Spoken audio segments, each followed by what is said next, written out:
याद रखिए, माता पिता से प्राप्त धन अगर आपको रक्षा करनी है उसकी,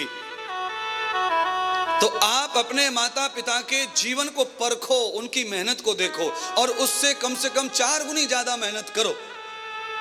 उनके दान पुण्य तीर्थ को समझो, उससे 4 गुना दान पुण्य तीर्थ करो, तो मेरा विश्वास है कि माता पिता की संपत्ति बढ़ती चली जाएगी, उनका नाम भी बढ़ता चला जाएगा। और ये बंगला किसका है, ये गाड़ियां किसकी हैं? तो लोग बोलेंगे ये लालचंद के बेटा की हैं, ये हुक्मचंद के बेटा की है महाराज। उसके लिए माता पिता के कर्मों को अध्ययन करना पड़ेगा।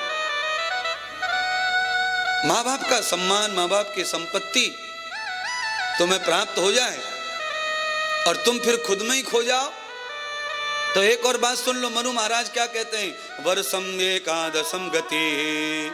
माता पिता के आशीर्वाद को कोई भूल जाता है तो 11 साल तो वो बढ़ता है, हवा में उड़ता है, धूम धूम धूम धूम धूम, और जैसे ही 12वां साल लगता है पीछे वाला बैक गियर पड़ जाता है, ठूम ठूम ठूम ठूम गए काम से।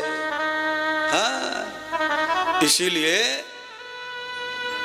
अपने पितरों की पुण्य को, अपने पितरों की कमाई को, अपने पितरों के रक्त को, अपने पितरों के रग को कभी भी नहीं भूलना, कभी नहीं। देखो, हमारे शरीर में हमारे माता पिता का तो कुछ तो है ना भाई, उन्होंने हमें धन नहीं दिया, हमें नहीं किया कुछ, हमने खुद किया सब, ठीक है, पर उनका खून तो इसी में दौड़ रहा है, रक्त तो है, तो उनके रक्त की जो महिमा है, सबसे महंगा तो रक्त ही है। सब चीजें मिलती हैं, रक्त बड़ा मुश्किल से मिलता बीमार होने पे, और वो हमें मुफ्त में देके गए हैं, और ऐसा रक्त देके गए हैं कि हमारे शरीर के समाप्त होने तक वो कभी कम होने वाला, ऐसा। तो फिर कैसे चुके उनका ऋण, कठिन है, पर उनका ऋण चुकाने के लिए मैंने कह दिया कम से कम 4 गुना ज्यादा पुरुषार्थ करना चाहिए। 4 गुना अपने माता पिता का ध्यान कर लो।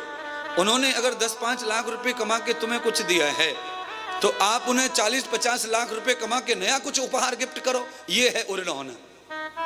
अगर मम्मी पापा मिल के 10 लाख रुपए का एक कमरा घर बनवा के दे दिया पुत्र और बहू को, तो पुत्र बहू को भी अब उनका 4 गुना 40 लाख रुपए का फ्लैट मम्मी पापा को गिफ्ट करना चाहिए, तब तो ऋण चुकेगा। माता पिता ने जितने वस्त्र तुम्हें पहनाए अभी तक, उससे 4 गुने वस्त्र माता पिता को उपहार में भेंट करो, तब ऋण चुकेगा और तब धन बढ़ेगा।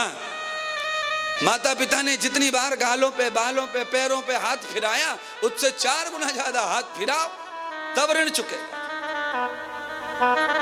4 गुना क्यों कह रहा हूं, क्योंकि चक्रवृद्धि ब्याज होती है बैंकों में। क्या होती है? चक्रवृद्धि ब्याज। हाँ, चक्र